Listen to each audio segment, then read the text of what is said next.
I'm here because I live to share Jesse's story now.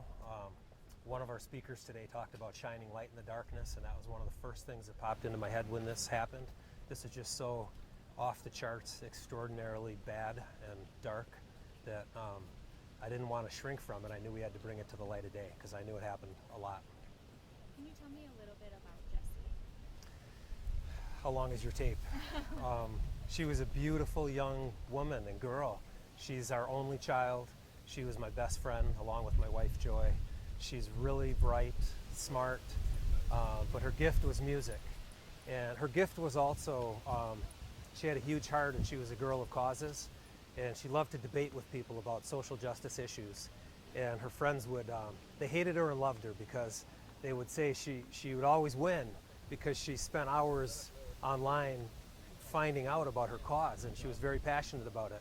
But then she'd always stop after the debate and ask them, make sure to ask them about their opinion and really listen because she really wanted to know. She wanted them to feel heard and she wanted them to learn, or she wanted to learn from them. I never know what to say about her. You can't sum up a beautiful young person in a few words.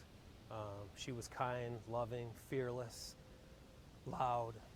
Her laugh was infectious, and very talented, very musically talented. So if she, is always talking about social injustice and things like that, do you think she's smiling down on you as you're doing this? I do. I feel her presence often. When I drift off at night, when I come and speak at events like this on her behalf especially, I feel like she's, 3 years ago her and I called ourselves atheists. I was wrong. She's made it known that she's with me many ways, many times, and I'd be a fool not to see that now, and it's really cool. So did this happen 3 years ago? Can you tell me a little bit about what happened to Jessie? It was a Monday morning. It was 9 a.m.-ish. My wife and I were at work. Jess was home alone, sleeping in her own bed. A friend came in our house, knew her schedule, came in, went upstairs and attacked her in her sleep. He hogtied Jess. He put a gag ball in her mouth. He took ventilation tape, taped the gag ball tight around her face and head. He raped her, and then instead of walking away, he put a rope around her neck and he squeezed the life out of her. According to one of his instructional videos that he'd been watching online. That's what happened. How much do you want to know? Because I can go on and on. When you found out that it was a friend of hers, was it somebody that she had dated? Yeah, they dated in freshman year of high school 4 years earlier for 3 or 4 months. Dan broke up with Jessie, so it wasn't breakup violence. She wanted to be together after they broke up, and he didn't. He was kind of mean to her for about a year. Thought that was typical. She had 2 other boyfriends in life. She believed in lifelong relationships.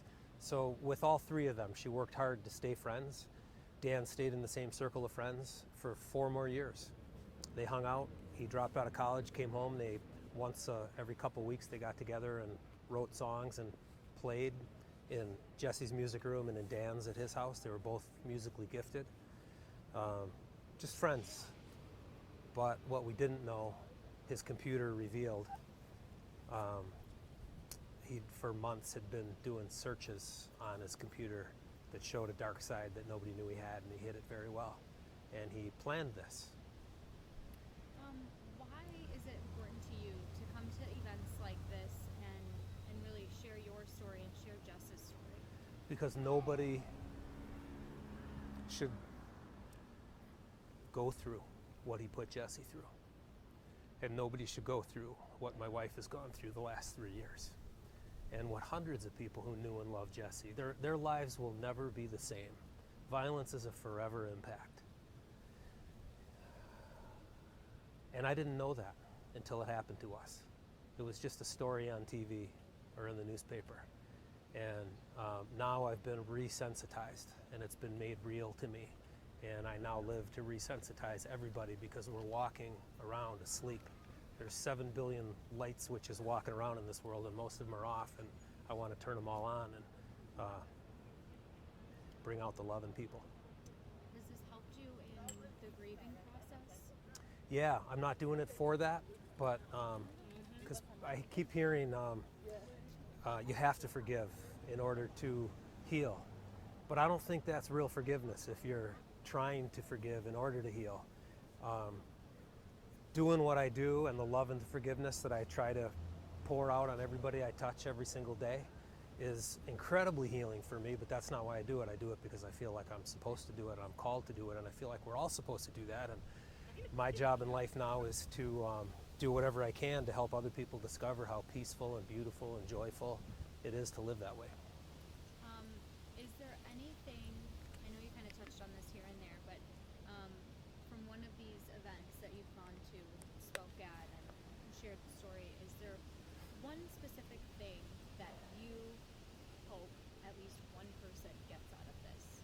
There's a lot of things. One thing I say at presentations is if the only thing that happened coming here today is that one person gave up, one victim gave up the guilt and shame and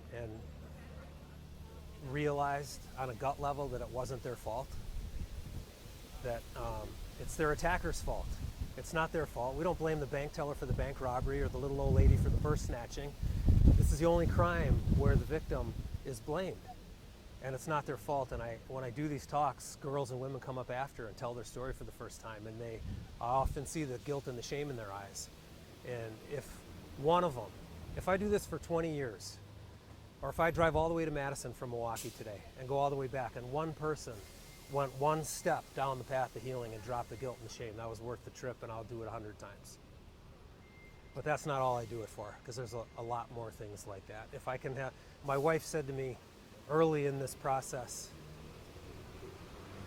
you really think it's gonna, and I hear this from others, boys will be boys. You can't change human nature. You're never gonna end violence against women. Well, I'm sorry, but I don't accept that Dan walked into our house and did what he did to Jesse, because boys will be boys and there's nothing any of us can do about it. So if I do this for 10 years and one girl isn't sexually assaulted, that's a life-changing event. And and I'll probably never know if that happens, and I don't even care, because I feel like I already do know. But if one person doesn't go through it, that was worth 10 years of work. But we're going to touch a lot more people than that.